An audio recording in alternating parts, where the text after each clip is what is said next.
down with Suze. She sat down with Suze, asked the questions that we would want to know, and I think that Kathy, I guess, might have thought she knew because it's what, and she was giving her the advice that I guess you would assume she was doing as well. But I guess we'll see what Deborah came up with. But yeah, let's take a look at this interview that Deborah did with Suze. Anybody want to give this a go? A lot of good stuff right about to happen. So yeah, well, where do we want to start here? Well, let's talk about this first question. Okay, so it was Deborah, right? Deborah asked the question, how much are you worth these days? And the reply from Suze, one journalist estimated my liquid net worth at $25 million. That's pretty close. My houses are worth another $7 million. She's got some real estate.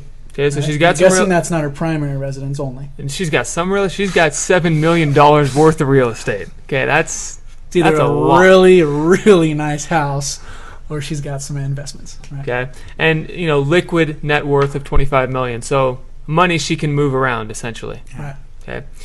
Emphasize liquid. Yeah.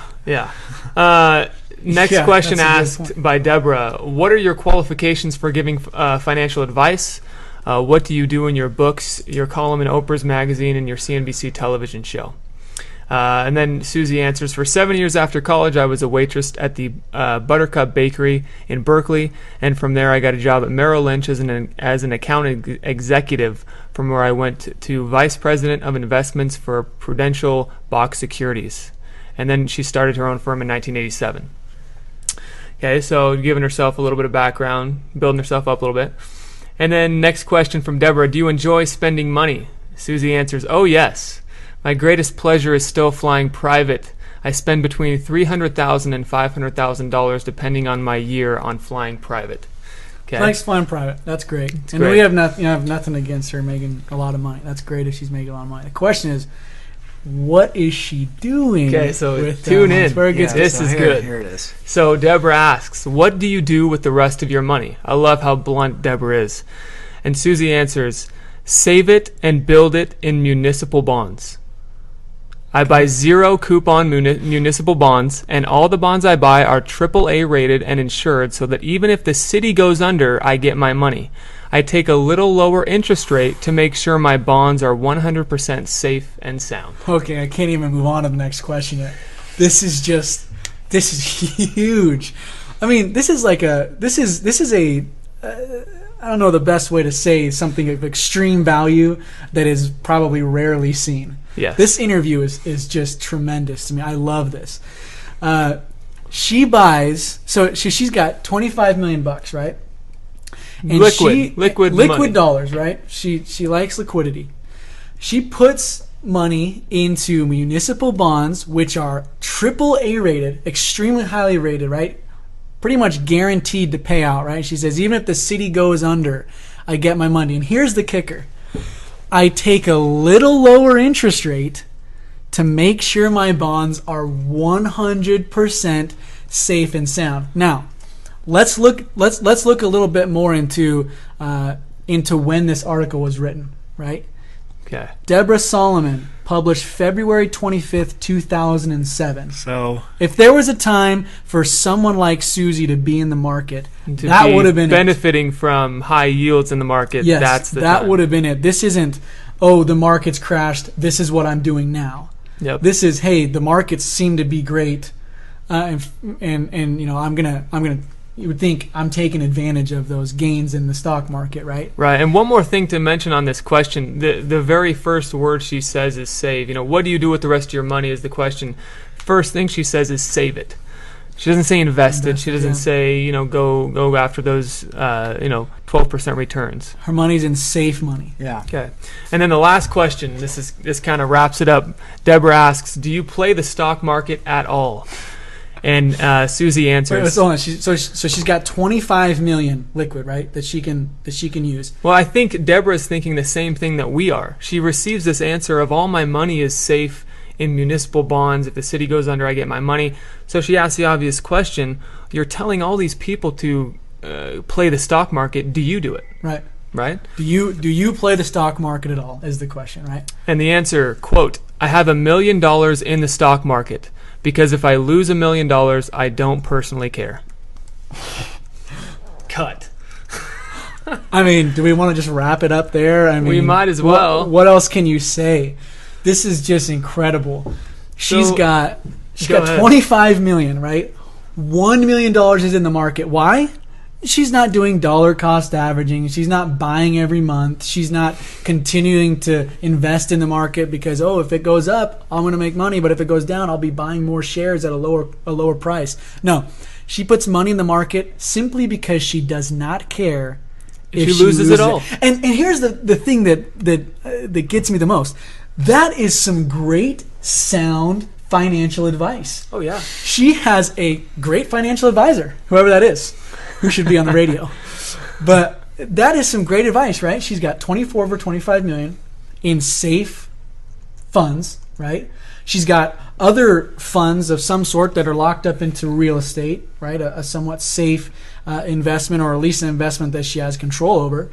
And then she's got $1 million in the market because she does not care if she loses that money. That is a great financial plan.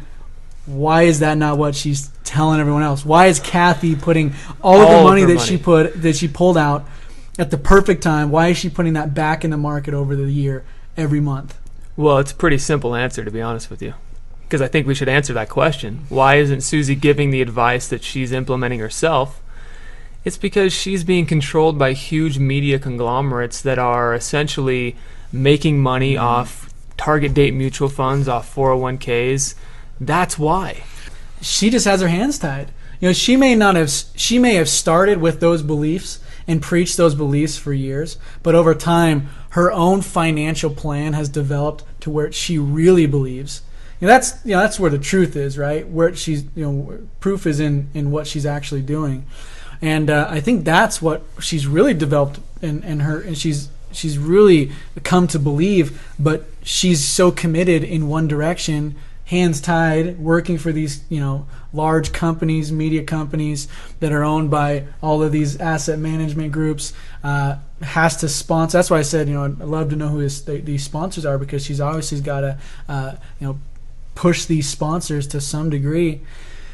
But it's just the reality is what she believes is what she does.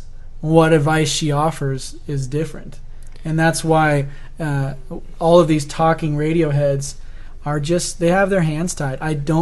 That's why I say all the time, I'd love to see what Dave Ramsey really does, because this is along the lines of what I believe he would be doing. Well, let's call Deborah and maybe she can get an interview. She can get an interview with Dave as well. Anyway, that might be the case. To a certain extent, they may have basically tried to convince themselves that this is what's best for the American people, because that's who their general audience is. I don't know, though. I feel like I think it started with good intentions. I think it did, but at the same time, what is good intention then might not be working now, and I think that needs to be communicated. Yeah, I agree. It's like I said, we really should just read these again and end it, because it says it all. She says exactly what she tells you a great financial philosophy. Yeah, safety, guarantees, liquidity, liquid. Yeah, 100% safe and sound.